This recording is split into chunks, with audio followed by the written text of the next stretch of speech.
আসসালামু আলাইকুম। Shahzad agro YouTube video চ্যানেলে স্বাগতম। বন্ধুগণ, আমি সবসময় গরুর উপরে ভিডিও আপলোড করে থাকি। এই জন্য অনেকে আমার কাছে জানতে চেয়েছে যে ছাগলের উপরে ভিডিও ছাড়া যায় না। তা ছাগলের তো অনেক অসুখ আছে, মারাত্মক অসুখ আছে, এগুলোতে ছাগল বাঁচাইতে পারি না, ছাগল মরে যায়, সর্দি হয়, পায়খানা হয়, তারপর আর ছাগল বাঁচানো যায় না, মরে যায়। চিকিৎসা করে ওষুধ খাওয়াইলেও ভালো হয় না। তা জিজ্ঞেস করলাম কী ওষুধ খাওয়ান? বললো এই যে ম্যাট্রো খাওয়াই, হ্যাঁ এগুলি খাওয়াই, নাপা খাওয়াই, ভালো হয় না। তা আমি বললাম যে এগুলো তো আসলে ছাগলের ওষুধ না, যে বা ছাগল মারা যায় কি রোগটাই বেশি, সেটা হইতেছে পিপিআর। বা পিপিআর রোগ আবার কি? পিপিআর রোগ তো আমরা বুঝি না বা চিনি না, জানি না পিপিআর রোগটা কি। আবার অনেকে যাও পিপিআর নামটা জানে, তা বলতেছে পিপিআর যে হইলে যে কি কি লক্ষণ বোঝা যায় বা কি ওষুধ খাওয়াতে হবে, এটা তো আমাদের কোনো ধারণা নাই। ডাক্তার ডাকলে আসেও না, ছাগলের উপরে ভিজিট তো তেমন পায় না মনে হয়, এই জন্য আসতে চায় না। আমি হ্যাঁ, ছাগলে এসে ইঞ্জেকশন দিলে আপনারা তো 50 টাকা 100 টাকা দেন, এই জন্য ছাগলের জন্য কল করলে অনেক ডাক্তার আসে না। তো এখন আর আসলেও মনে করেন একদিন ইঞ্জেকশন দিয়ে গেল, এটা কিন্তু ইঞ্জেকশন না। আপনার চিকিৎসাটা যদি জানা থাকে তাহলে মনে করেন আপনি একটা ডাক্তার দিয়ে বা নিজেও দিতে পারবেন। ইঞ্জেকশনগুলো দেওয়া সহজ এবং চিকিৎসাটা করা সহজ। আপনি না পারলে ডাক্তার দিয়েই করাবেন, কিন্তু ছাগলটা যদি মনে করেন দামি ছাগল হয় তাহলে আপনি তো আর খরচ করতে সমস্যা নাই, আল্লাহ দিলে ভালো হয়ে যাবে। পিপিআর রোগটা যদি মনে করেন 60% হয়ে যায় তাহলে এই রোগটা মারা যায়, মৃত্যু হার অনেক বেশি, প্রায় 80% মৃত্যু হার, 80-85%। যদি 60% হয়ে যায়, আর যদি মনে করেন প্রথমে দিকে ধরা পড়ে 20-25 বা 30% চলতেছে অসুখের মেয়াদটা, তাহলে মনে করেন এটা ট্রিটমেন্ট করলে অবশ্যই ভালো হয়ে যায়, 90% ভালো হয়ে যায়। 100% গ্যারান্টি, 90% ভালো হয়ে যাবে। এখন পিপিআর রোগটা আসলে কি জিনিস? এটা একটা ভাইরাস দ্বারা আক্রান্ত, ভাইরাস দ্বারা হয়ে থাকে। প্যাস্টিডেস পিটিডস রুমিন্যান্টস নামক ভাইরাস দ্বারা সংক্রমণে এই পিপিআর রোগটি হয়ে থাকে।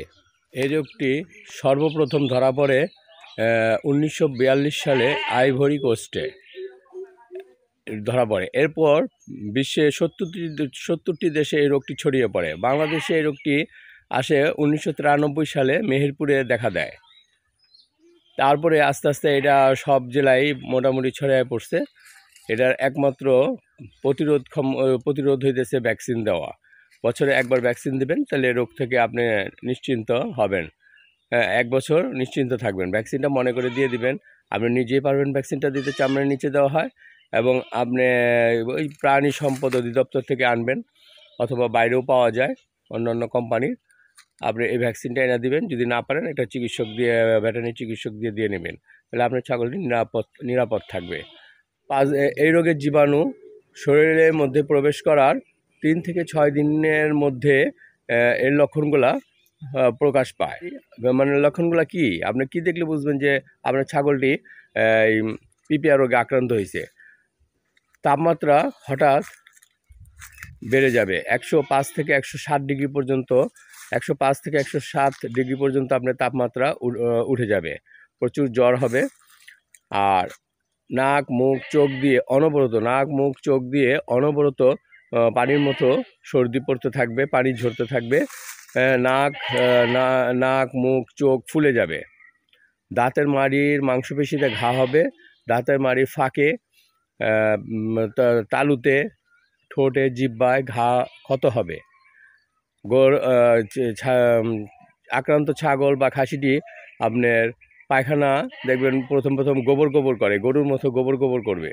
তারপরে 2-1 দিন পর দেখবেন কি পাতলা হয়ে গেছে। তখন মানে যখনই পাতলা হবে তখনই মনে করবেন যে এটা ইয়ার দিকে মোড় নিছে, পিপিআরের দিকে মোড় নিছে। পাতলা পায়খানা হইলে যে পিপিআর তা না, আবার সর্দি ঠান্ডা লাগলে যে পিপিআর তা না। পিপিআরের লক্ষণটা এইরকম, যে লক্ষণগুলো বললাম, এবং পায়খানাটা আস্তে আস্তে পাতলা হয়ে যাবে। হ্যাঁ, এটাই হলো পিপিআরের মূল লক্ষণ। তারপর খেতে পারবে না, কম খাবে, দুর্বল হয়ে যাবে, শুয়ে থাকবে, উঠে দাঁড়াতে চাবে না। এইভাবে 5-6 দিন ভুগে ছাগলটি মারা যাবে। এই ছাগলটি কম বয়সী ছাগলেরই বেশি হয়ে থাকে। আর গর্ভবতী ছাগলের যদি হয়ে থাকে তাহলে গর্ভপাত হয়ে যেতে পারে। এখন ট্রিটমেন্টটা কী করবেন আপনি? এইগুলো হয়ে গেলে ট্রিটমেন্টের চাইতে আপনি প্রতিরোধটা বেশি, মানে আপনি প্রতিষেধক হিসাবে আপনি ভ্যাকসিনটা দিবেন, তাইলে আপনি এত চিন্তা করতে হবে না। আচ্ছা যাক, যদি এখন আক্রান্ত হয়ে গেছে, এখন আপনি কি ট্রিটমেন্ট করবেন? এখন একটা কথা বলবো আমি, এই রোগটি অনেক মারাত্মক, অনেক মারাত্মক। তাই আপনি কোনো রিস্ক নেবেন না। আপনি পশুটিকে বাঁচাতে হলে আপনাকে খরচ করতেই হবে। তা এই রোগটি নির্মূল করতে আপনি ছোটোখাটো ট্যাবলেট, মানে যেমন ট্যাবলেট, ওই যে সিপ্রো এভেট, তারপরে আমরা মক্সিলিন ভেট, এগুলি ইত্যাদি খাওয়াই থাকি। অ্যামোডিস খাওয়াই থাকি, যে পায়খানা করতেছে অ্যামোডিস খাওয়াইলাম, জ্বর হইতেছে নাপা খাওয়াইলাম। এগুলি খাওয়াবেন না। এগুলি খাওয়ালে আপনি আরও গাড়াবে, আস্তে আস্তে মৃত্যুর দিকে ঢলে পড়বে আপনার পশুটি, আর টিকাতে পারবেন না। তখন হায়ার অ্যান্টিবায়োটিক দিলেও আর টিকবে না। হ্যাঁ, তাই আপনাকে প্রথমেই দিতে হবে সেফটি একজন গ্রুপের ইঞ্জেকশন। সেফটি একজন গ্রুপের ইঞ্জেকশন ট্রাইজন ভেট। এটা 2 গ্রাম আছে, 1 গ্রাম আছে, 0.5 গ্রাম আছে। ছাগলের জন্য 0.5 গ্রামই যথেষ্ট। বড় ছাগল হলে 0.5 গ্রাম দিনে একবার দিবেন, পরপর 4 দিন।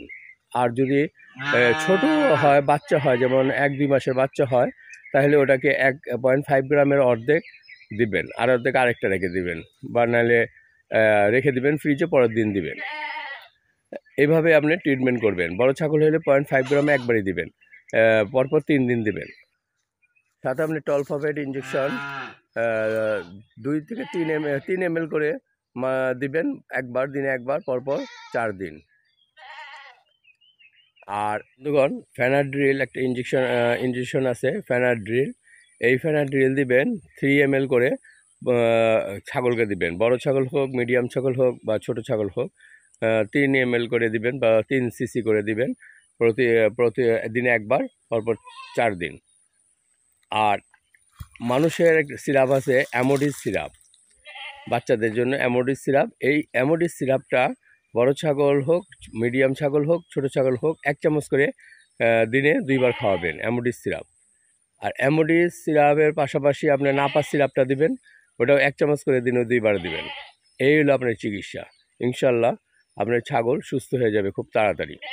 হ্যাঁ, নাপাটাও 4 দিন দিবেন পরপর। আর ছোটো বাচ্চা হলে আধা চামচ করে নাপা দিবেন, আধা চামচ করে অ্যামোডিস দিবেন। আর ওই ইঞ্জেকশনগুলো মনে করেন তো বললামই, ওইভাবে দিবেন। ইনশাল্লাহ আপনার ছাগল 100% ভালো হয়ে যাবে। আল্লাহ যদি সহায় হয়, অবশ্যই ভালো হয়ে যাবে। তা এই, আর ওই স্বাভাবিক খাবার দিবেন, ভুসি দিবেন। হ্যাঁ, ভুসি দিবেন, যদি যেভাবে খায় ওকে ওইভাবেই দিবেন। ঘাস টাস খাবে, দেখবেন আপনি 1 দিন তারপরেই দেখবেন যে ও ঘাস খাইতেছে, সব কিছু করতেছে, আস্তে আস্তে ঠিক হয়ে যাবে। আর কোনো কিছু লাগবে না বন্ধুগণ। তা আজ এই পর্যন্তই। আবার একটি নতুন ভিডিওতে আপনাদের সাথে আসবো, কাছে আসবো। দোয়া করেন যেন আসতে পারি, আল্লাহ যেন হায়াত দেয়। আসসালামু আলাইকুম।